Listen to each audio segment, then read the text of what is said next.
So there are a few options to get you and your motorcycle from Panama to Colombia across the Darien Gap.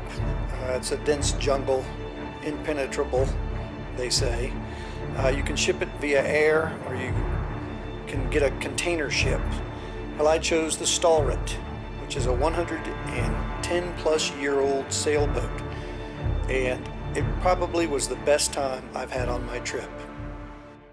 First step was checking into the hostel in Panama City, recommended by the crew.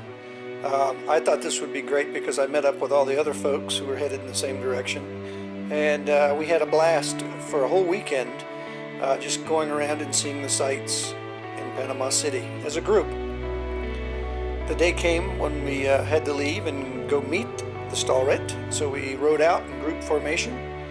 We followed this guy in the yellow. He's a local who said he'd give us the quick way to the highway, but he took us on a tour of Panama City, so we said forget that. This is my friend Scott knocking down a toll barrier. I laughed my ass off when I saw that. But we continued on into the Panama countryside in a group.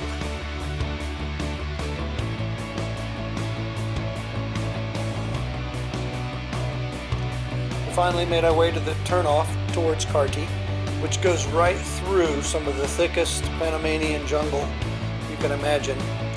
The road is good. It's all asphalt. It is very curvy, and there's lots of up and downs, but it was a fun ride. Finally, we got to Carti, and there, as promised, was Ludwig. All right, big day. Huge day. We're in Carti, Panama, and we are meeting the Stahlratte for the ride to Colombia, and we're pretty fucking excited. The first step in the process was getting all the bikes onto the pier so they could be loaded. We were all told to take all our gear off the bike to be loaded on this boat, which was taken straight out to the Stahlratte. We waited for a bit, thinking the Stahlratte was going to come in and grab us, but apparently the tide was so low that the bikes would be loaded later, so we all got onto a boat.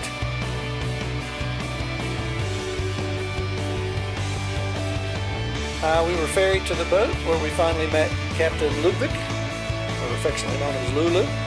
We had a quick bite to eat. Lunch was promised, and he delivered. And we were ferried by small boat off to a small island in the San Blas. There's nothing on this island but a hotel and an airstrip. And there was really not much to do. We just sort of hung out and really drank beer and did nothing else. It was very relaxing.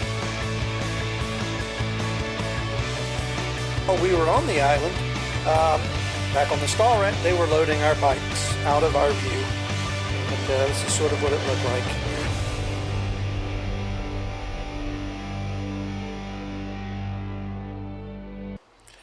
The next morning they came and got us, and we got underway again. Actually, this was the first time we'd been underway on the Stahlratte, and we set anchor at another island further out in the San Blas for really about a day and a half. It was a relaxing day and a half. Here's the local kuna bringing us lobster, which we'd eat that night. We all had fun jumping off the boat and swimming around. We were anchored within 100 feet of an island. The San Blas Islands are beautiful.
That night, we were ferried via small boat because we were all dry and didn't want to have to swim through the water for a beachside barbecue to cook up those lobsters the Kuna had given us.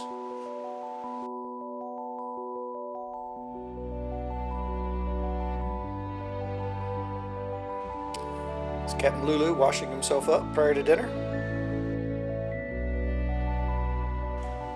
We cooked the lobsters on a open charcoal pit.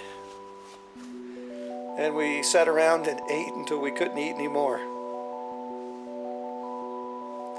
The next day, still at anchor, we broke out the rope and went for a swing. We had fun with that for hours. My friend Karen, her and her husband Dieter, I've been following since Alaska. We finally got underway on the Stahlratte towards Cartagena that night. Here's sort of a look through the boat. My friend Scott, 2 backpackers. We had a lot of fun. There's the kitchen. We had to swap out duties, cleaning dishes each meal. This is going down into the bunk room. It's pretty spacious. This used to be the cargo hold for the fish, I don't know, decades ago. But you get your own sort of little bunk room area. There's a curtain you can close by. There's fans. There's portals fore and aft, so you can sort of get a breeze through it. But after being underway for a while, we just sort of racked out and hung out. But it was a lot of fun. The Stahlratte is definitely something worth considering if you need to get from Panama to Colombia.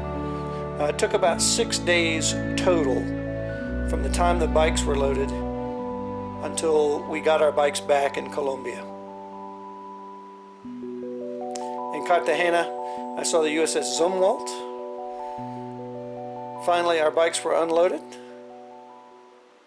Again, it was about 6 days. So the cost was a €200 deposit to get my seat, and then I had to pay $980 once I was on the boat. That covered me and the bike, all the food you can eat, and it was good food. All immigration and customs were handled by Ludwig, as well as insurance in Colombia. Okay, so that's it for this episode. I really did enjoy the Stahlratte. It was a freaking blast getting to know these people. At times we were all bored, and we were, I think, just because we were anxious to get back on the road. But I wouldn't have traded that experience for anything. But thanks for following along. I appreciate all the comments and the feedback.